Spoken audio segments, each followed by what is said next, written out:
Assalamualaikum warahmatullahi wabarakatuh. Perkenalkan, nama saya Muhammad Sahroni. Di video kali ini saya akan menjelaskan hasil resume untuk memenuhi tugas UAS pada mata kuliah Etika dan Hukum Profesi. Pengenalan pengantar hukum dan etika profesi teknologi informasi. Hukum adalah norma yang mengatur mana yang benar dan mana yang salah, yang eksistensinya atau perbuatannya dilakukan oleh pemerintah, baik itu secara tertulis maupun tidak tertulis, dan memiliki ancaman hukuman bila terjadi pelanggaran terhadap norma tersebut. Unsur-unsur hukum, yaitu hukum adalah mengatur tingkah laku atau tindakan manusia dalam kehidupan bermasyarakat yang berisikan perintah dan larangan. Penegakan aturan hukum tersebut harus bersifat memaksa, di mana peraturannya bukan untuk dilanggar melainkan untuk dipatuhi. Hukum juga memiliki tujuan, yaitu untuk menjaga dan mencegah orang agar tidak menjadi hakim atas dirinya sendiri. Etika berasal dari bahasa Yunani, adalah etos yang berarti kebiasaan. Kata moral atau moralitas itu mos yang artinya juga adalah kebiasaan. Etika ini diartikan sebagai kebiasaan adat istiadat.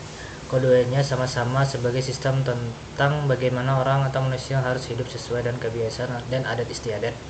Tujuan etika ialah untuk mempelajari perilaku moral maupun immoral dan memberikan pandangan tentang bagaimana bertindak secara moral pada situasi tertentu atau memberi nasihat untuk perbaikan.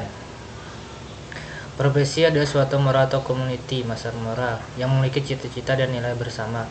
Suatu profesi disatukan umumnya berdasarkan latar belakang pendidikan, profesi, atau keahlian tertentu yang menunjukkan arah moral suatu profesi. Etika profesi yaitu kode etik yang diberlakukan untuk profesi tertentu dalam suatu organisasi. Kode etik berlaku pada profesi tertentu yang bertindak secara profesional. Etika pengambilan keputusan, yaitu yang pertama kumpulkan fakta, dua identifikasi stakeholder dan posisi, ketiga pertimbangan konsekuensi dari hasil keputusan. Tinjauan umum etika, hubungan antara etika, filsafat, dan ilmu pengetahuan. Filsafat merupakan ilmu pengetahuan yang berfungsi sebagai interpretasi tentang hidup manusia yang bertugas meneliti dan menentukan semua fakta konkret hingga yang paling mendasar. Ciri khas filsafat adalah upaya dalam menjaga dan pertanyaan selalu menimbulkan pertanyaan baru. Unsur-unsur penting filsafat sebagai ilmu ini menurut Ilmu Abdul Qadir tahun 2021, yaitu kegiatan intelektual mencari makna yang hakiki segala fakta dan gejala dengan cara refleksi, metodis, dan sistematis untuk kebahagiaan manusia.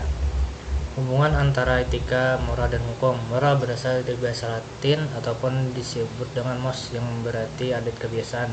Secara etimologis, kata moral sama dengan etika, yaitu nilai-nilai dan norma-norma yang menjadi kepegangan begitu seorang atau suatu kelompok dalam mengatur bertingkah lakunya di dalam komunitas kehidupannya. Ada 6 tahap perkembangan moral yang dekat hubungannya dan etika yang menurut Lawrence Kohlberg, yaitu 1. Orientasi pada hukuman, ganjaran, kekuatan fisik dan material. 2. Orientasi hedonistis, hubungan antar manusia. 3. Orientasi konformitas. 4. Orientasi pada otoritas. 5. Orientasi kontrak sosial. 6. Orientasi moralitas, prinsip suara individu, komprehensif dan universal.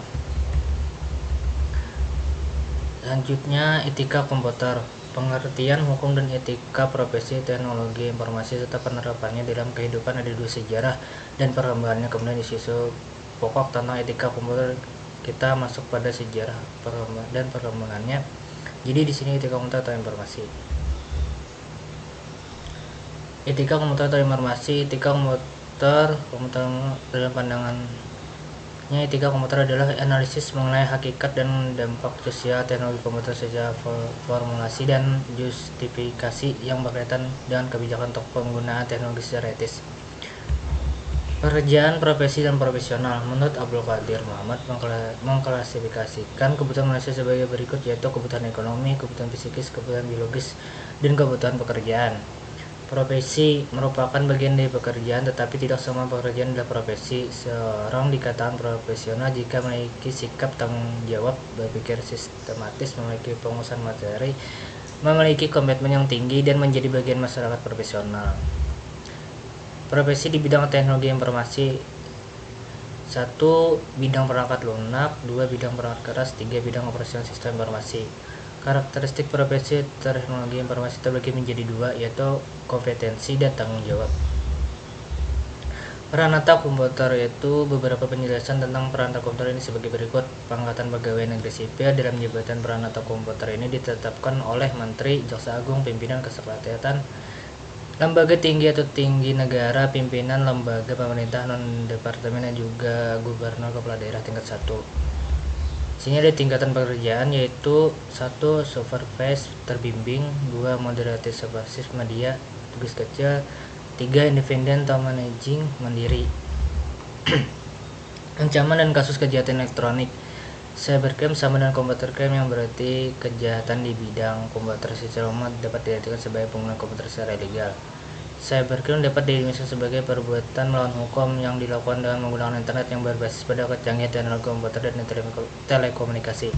Ada banyak jenis cybercrime, salah satunya yaitu illegal content, penyebaran virus dengan sengaja, hacking, dan cracker, dan beberapa jenis lainnya. Selanjutnya, organisasi dan kode etik profesi. Pembentukan organisasi profesi.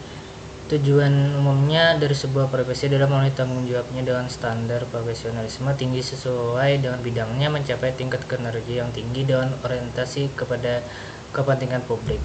Untuk itu ada 4 kebutuhan dasar yang harus dipenuhi sebagai profesi, yaitu kredibilitas, profesionalisme, kualitas, dan kepercayaan. Kode etik profesi. Kode etik adalah sistem norma, nilai, dan aturan profesional tertulis secara tegas menyatakan apa yang baik dan benar, dan apa yang tidak benar dan tidak baik bagi profesional yang menjadi anggota dari sebuah profesi. Tujuan kode etik adalah pelaku profesi dapat menjalankan tugas dan kewajibannya serta memberikan pelayanan sebaik-baiknya kepada pemakai jasa profesi tersebut. Kode etik akan melindungi perbuatan-perbuatan yang tidak profesional. Ada beberapa prinsip kode etik antara lain, yaitu prinsip standar teknis, prinsip kompetensi, dan prinsip tanggung jawab profesi. Selanjutnya, profesi di bidang teknologi informasi. Secara umum, pekerjaan di bidang TI itu setidaknya terbagi dalam kelompok sesuai bidangnya, yaitu kelompok 1 perangkat lunak atau software, kelompok 2 perangkat keras dan hardware, kelompok 3 operasional sistem berinformasi, kelompok 4 pengembangan bisnis TI. Definisi profesi di bidang TI yaitu profesi di bidang TI sebagai profesi pekerjaan di bidang TI standar pemerintah. Undang-Undang Telekomunikasi dan ETI yaitu peraturan undang-undang tentang telekomunikasi terdapat pada Undang-Undang Nomor 36 Tahun 1999 tentang telekomunikasi. Undang-Undang Informasi dan Transaksi Elektronik. Peraturan perundang-undangan tentang informasi dan transaksi elektronik terdapat pada Undang-Undang Nomor 11 Tahun 2008 tentang Informasi dan Transaksi Elektronik. Asas pemanfaatan TI dan transaksi elektronik yaitu asas kepastian hukum, asas manfaat, asas hati-hati, asas etikat baik, asas netral teknologi. Esensi pertukaran informasi elektronik, bukti elektronik, dan transaksi elektronik. Informasi elektronik yaitu informasi elektronik, dokumen elektronik, dan hasil cetaknya merupakan alat bukti hukum yang sah dan merupakan perluasan dari alat bukti yang diatur dalam hukum acara yang berlaku di Indonesia. Tanda tangan elektronik yaitu memiliki kekuatan hukum dan akibat hukum yang sah selama memenuhi ketentuan dan dalam undang-undang yang berlaku. Hak atas kekayaan intelektual. Hak kekayaan intelektual atau hak HKI, hak yang timbul atas hasil olah pikir otak manusia yang menghasilkan suatu produk atau proses yang berguna untuk manusia. Hak cipta diberikan secara eksklusif kepada pencipta, yaitu seorang atau beberapa orang secara bersama-sama yang atas inspirasinya lahir suatu ciptaan berdasarkan pikiran, imajinasi, kecekatan, dan keterampilan atau keahlian yang dituangkan dalam bentuk yang khas dan bersifat pribadi. Undang-Undang Hak Cipta Nomor 19 Tahun 2002. Terminologi pencipta seorang atau beberapa orang yang secara bersama-sama atas inspirasinya melahirkan suatu ciptaan berdasarkan kemampuan, pikiran, imajinasi, kecekapan, keterampilan, atau keahlian yang dituangkan dalam bentuk yang khas bersifat pribadi. Fungsi dan sifat hak cipta dianggap sebagai benda bergerak sehingga dapat beralih dan dialihkan menjadi milik ahli waris setelah penciptanya meninggal dunia. Ciptaan yang dilindungi yaitu buku, program komputer, pamflet, perwajahan, karya tulis yang diterbitkan, dan sebuah hasil karya tulis lain. Selanjutnya, seni rupa dalam bentuk segala bentuk seperti seni lukis, gambar, seni ukir, seni kaligrafi, seni pahat, seni patung, kolase, dan seni terapan. Selanjutnya arsitektur, peta, seni batik, fotografi, sinematografi, terjemahan, tafsir, sanduran, bunga, rampai, database, dan karya lain-lain dari hasil pengolah wujudan. Yang tidak memiliki hak cipta yaitu hasil rapat lembaga negara, peraturan undang-undangan. Pelanggaran hak cipta program komputer yaitu memasukkan peraturan ilegal ke hard disk, shoplifting jika lisensi dipakai melebihi kapasitas penggunanya, penjualan CD-ROM ilegal, penyewaan perangkat lunak ilegal, pengunduhan ilegal.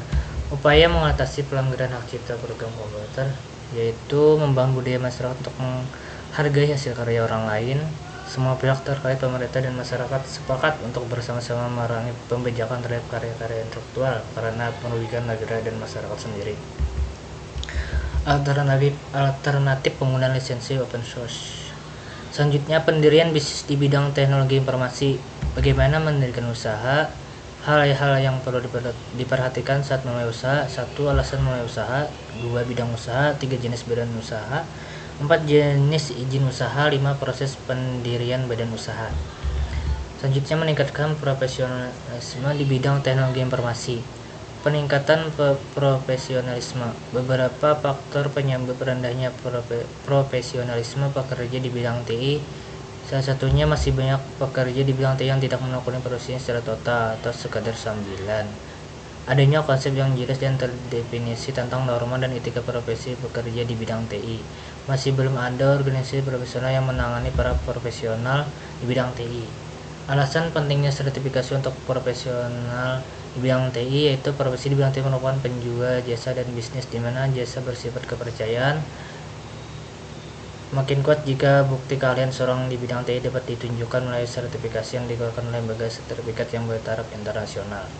Manfaat melakukan sertifikasi yaitu yang pertama, ikut berperan dan menjalankan lingkungan kerja yang lebih profesional. Kedua, pengakuan resmi pemerintah tentang tingkat keahlian individu terhadap sebuah profesi. 3. Pengakuan dari organisasi profesi sejenis baik di tingkat regional maupun internasional, membuka lapangan pekerjaan secara nasional, regional, dan internasional. 4. Memperoleh peningkatan karir dan pendapatan sesuai perimbangan dengan pedoman skala yang diberlakukan. Hambatan pelaksanaan sertifikasi ada 2 yaitu 1. Biaya yang mahal, 2. Kemampuan yang kurang memadai terhadap penguasaan materi. Sekian dari video saya kali ini. Terima kasih. Mohon maaf. Wassalamualaikum warahmatullahi wabarakatuh.